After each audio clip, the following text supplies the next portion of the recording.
I'd like to thank everybody for joining me today. Today, I want to talk about using irrevocable trust in our planning. And when we're talking with our clients, a lot of advisors, a lot of clients shy away from using irrevocable trust. And I think a lot of this comes down to they just don't understand why we would use irrevocable trust and how they can improve our planning with our clients. When you start looking at utilizing irrevocable trust, start asking the question, why would we use them?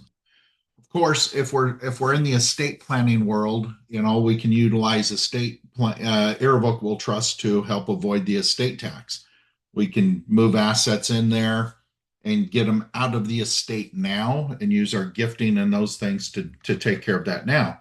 So that's where I think a lot of people get stuck is they think, well, it's only there for estate taxes and they stop planning with them.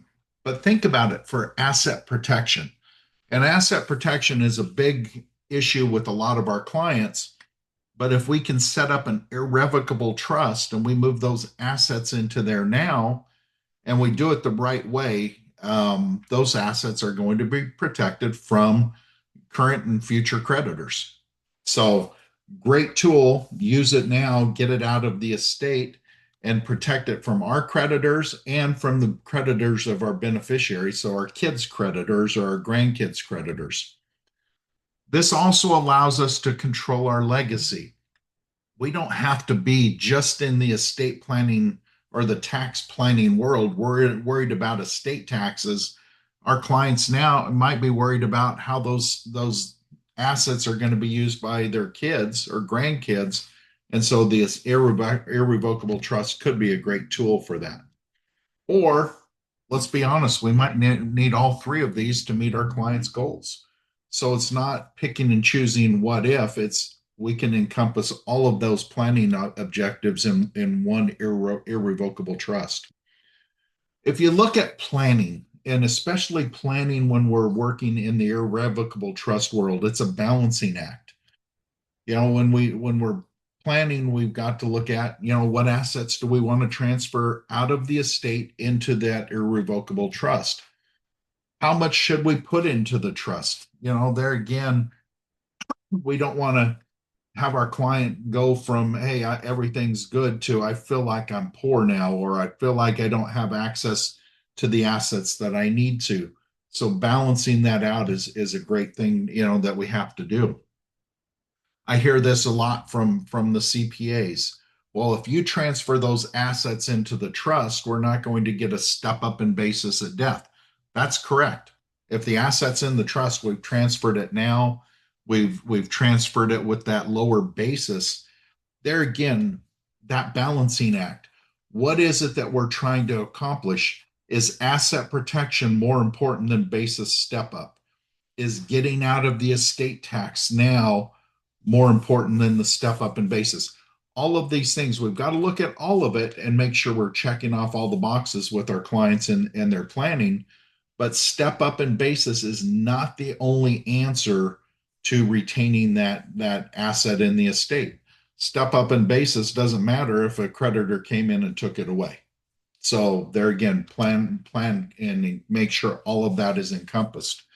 The other one is if we move too many assets out of the estate, do we have enough left in the estate to take care of our clients' lifetime needs? What if there's a long-term care need?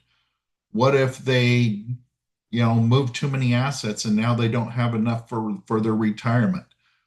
All those what ifs that come up throughout the years. So we've got to make sure that we're planning the right way, and an irrevocable trust may be able to solve those. We just have to plan around it. And part of planning around that is creating an irrevocable trust with access. And access during life is the key part of this. So if you think about it, when we set up that irrevocable trust, we're going to have this irrevocable trust and we're going to move assets out of the current estate and put them into that box. And once they're out of the estate, so if I set up a trust and I'm going to set it up for the benefit of my family, As the grantor of this trust, I have to relinquish all control over those assets. If I have any incidents of ownership, that's going to be brought back into my estate or brought back into my estate for creditors. If I want to make sure that those assets in that box are protected, I have to give up all rights to that, and that's getting it out of the estate. So the key is out of the estate. That's what we're going to have to do to make sure that that doesn't crawl back into our estate tax planning or asset protection planning. Now, look at the top. It's planning with irrevocable trust, but with access. So think about putting a spigot onto the side of that trust. And we've got a lock on that spigot that we can unlock it when we want, lock it back up when we don't need it. And that is creating lifetime access. And so if we're creating lifetime access, who are we creating it for? And typically that is going to be for our spouse and our kids or grandkids, our heirs. And so there again, who's not on that list? Me.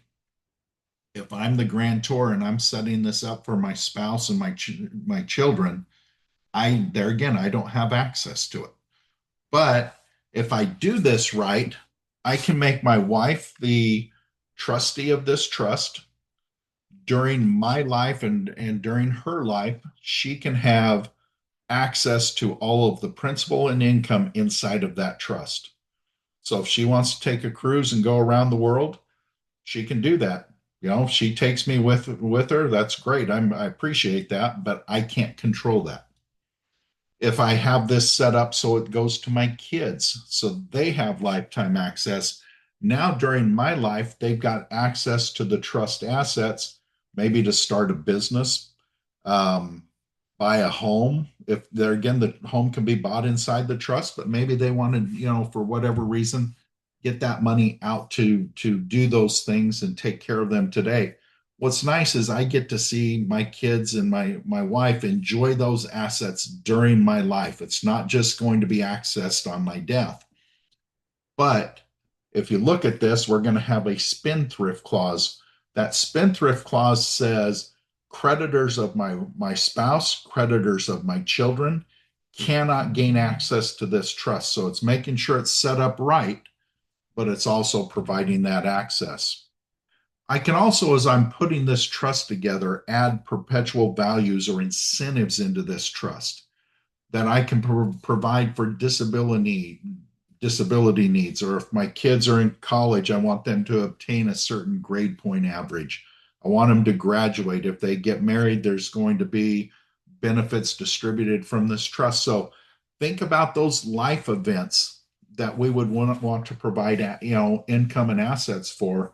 And we can include that into this trust so that we don't just have to open that spigot just for the trustee to access it, but we can provide these what if scenarios that means something to me as the grantor, that I want to make sure that I've incentivized and provided the beneficiaries a way to get money out of this trust. Finally, when we're setting up this trust, we have to make sure it's out of the estate properly. So both from an estate and income tax perspective, and also for asset protection. So most of the time we think about we're going to have to gift to the trust. Well, we can use the annual gift tax exclusion as long as we've got the right mechanisms in place to account for that. We can use our lifetime exemption. That's more likely for a lot of these trusts, as we'll use our lifetime exemption right now. That's approaching $15 million, and that's indexed for inflation.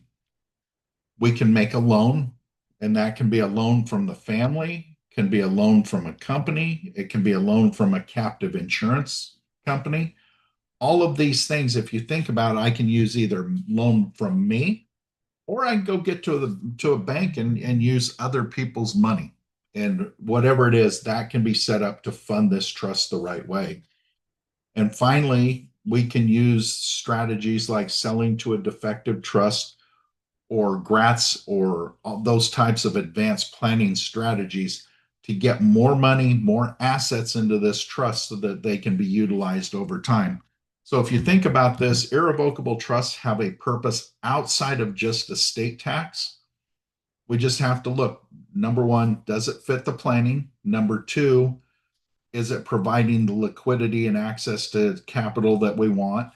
And three, does it provide our clients with better protection from their creditors? So think about this in your planning. Make sure this is a tool and strategy that you can use.